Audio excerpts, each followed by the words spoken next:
நீங்க ஒரு வீட்ல வாடகைக்கு குடியிருக்கிறீங்களோ, அல்லது வந்து ஒரு கடைய வாடகைக்கு எடுத்துறீங்களோ, அந்த கடையோட வாடகையோ, இல்ல வீட்டோட வாடகையோ 50,000மோ இல்ல 50,000க்கு மேல இருந்துச்சுன்னா, நீங்க வருஷ கடைசில ஒரு 2% டாக்ஸ் வந்து கட்டுற மாரி இருக்கும். அதாவது இன்கம் டாக்ஸ் வந்து கட்டுற மாரி இருக்கும். நான் இதான் ஃபர்ஸ்ட் டைம் கேள்விப்படுறேன். இதுக்கு முன்னாடி வந்து சம்பளம் அதிகமா வாங்கினாலோ, இல்ல வந்து ஓனர்ஸ் வந்து ரெண்ட் அதிகமா வாங்கினாலோ, அவங்களுக்கு வருமானம் அதிகமா இருந்தாலும், அவங்க தான் டாக்ஸ் கட்டுற மாதிரி ரூல்ஸ் தான் இருக்குன்னு நான் நினைச்சேன். ஃபர்ஸ்ட் இந்த நியூஸை பார்க்கும்போது எனக்கு புதுசா இருந்துச்சு. பட் இந்த செக்ஷன் 194 ஐபிங்கிற செக்ஷன் வந்து 2017லயே வந்து இதை அறிமுகப்படுத்திட்டாங்க.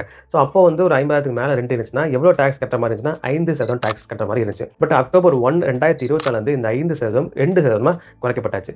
இப்போ ஏப்ரல் 1ல இருந்து வந்த புது அப்டேட் என்னன்னா, இன்கேஸ் நீங்க அதாவது வாடகைக்கு குடியிருக்கீங்களா, அவங்க வந்து இந்த 2% டாக்ஸ் கட்டலன்னா ₹1,00,000 வரைக்கும் அபராதம் உண்டு. அப்படிதான் இப்போ புதுசா வந்த ரூல்ஸ். மெயினா வந்து ஏன் வாடகைக்கு இருக்கிறவங்க கட்ட வேண்டிய சூழ்நிலை வருது அப்படின்னா, இந்த வீட்டோட ஓனர்ஸ் இருக்காங்களே, அவங்க வந்து சரியான முறையில் வந்து இன்கம் டாக்ஸ் ஃபைல் பண்றது இல்லை.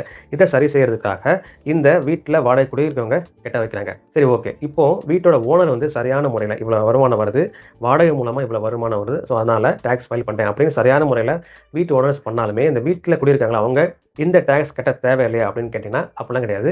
கண்டிப்பா வீட்டில் குடியிருக்கவங்க வருஷ கடைசியில் 2% டாக்ஸ் கட்டி தான் ஆகணும். இதான் டாக்ஸ் ரூல்ஸ். மேலும் ஒரு கவலைக்கிடமான விஷயம் என்னன்னா, இந்த டாக்ஸ் ஃபைல் பண்றதுக்கு வீட்டு ஓனரோட பேன் கார்டு வந்து தேவை. இன்கேஸ் இந்த வீட்டு ஓனர் வந்து பேன் கார்டு கொடுக்கல அப்படின்னா, இந்த வீட்டில் வாடகை குடியிருக்காங்களா அவங்க வந்து 20% அதிகமான டாக்ஸ் கட்ட வேண்டிய சூழ்நிலைக்கு தள்ளப்படுறாங்க. இதுதான் வந்து ஒரு கசப்பான உண்மை.